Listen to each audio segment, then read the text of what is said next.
नमस्कार, मैं युधिष्ठिर उपाध्याय। भारत के पड़ोसी देश बांग्लादेश में लगातार हालात बिगड़ते जा रहे हैं। जहां एक तरफ हिंदुओं को निशाना बनाकर उन्हें मारा जा रहा है और उनकी संपत्तियों को फूंका जा रहा है, लेकिन इसी बीच अब मौत का नया खेल शुरू हो गया है। और ये खेल इतना खतरनाक है कि एक दिन बांग्लादेश को जलाकर राख कर देगा। दरअसल अब तक तो कट्टरपंथियों के भेष में छिपी आतंकियों की जमात हिंदुओं को पीट पीट कर मार रही थी, मगर अब बम धमाकों का खूनी खेल शुरू हो गया है, ठीक वैसे ही जैसे पाकिस्तान में देखने को मिलता है।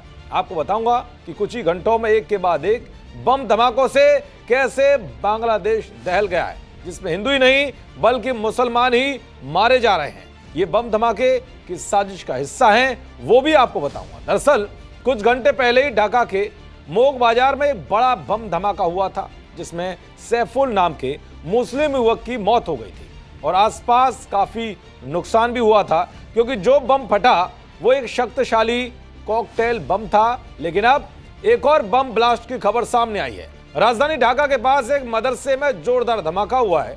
धमाका इतना तेज था कि मदरसे के कई कमरों की दीवारें उड़ गई, उसके पास की इमारतों में भी दरारें आई हैं, जिसके बाद लोगों में भगदड़ मच गई है। इस धमाके में बच्चों, महिलाओं समेत कुल 4 लोग जख्मी हुए हैं। यह धमाका ढाका के बाहरी इलाके दक्षिण कैरानीगंज के हसनाबाद क्षेत्र में हुआ है। जिस इमारत में बम धमाका हुआ है वो उम्मुल कुरा इंटरनेशनल मदरसा की एक मंजिला इमारत थी। मदरसे में करीब 50 छात्र पढ़ते हैं, लेकिन राहत की बात यह रही कि धमाके के समय छात्र मौजूद नहीं थे।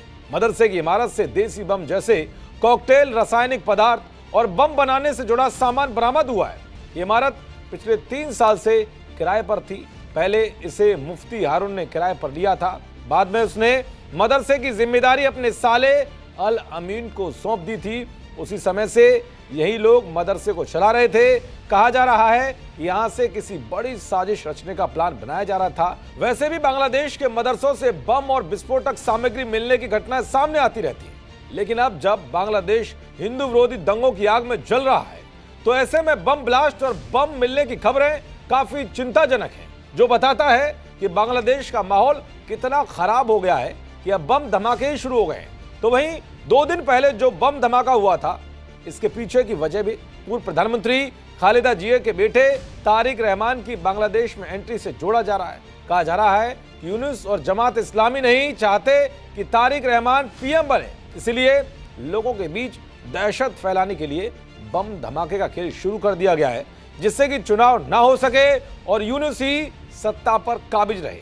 लेकिन यूनुस और जमात इस्लामी को नहीं पता कि तारिक रहमान को बांग्लादेश की सत्ता दिलाने की अमेरिका की खुफिया एजेंसी CIA ने पूरी तैयारी कर ली है और उस तैयारी के बाद ही तारिक रहमान की बांग्लादेश में एंट्री कराई गई है। देखते रहिए जी न्यूज़।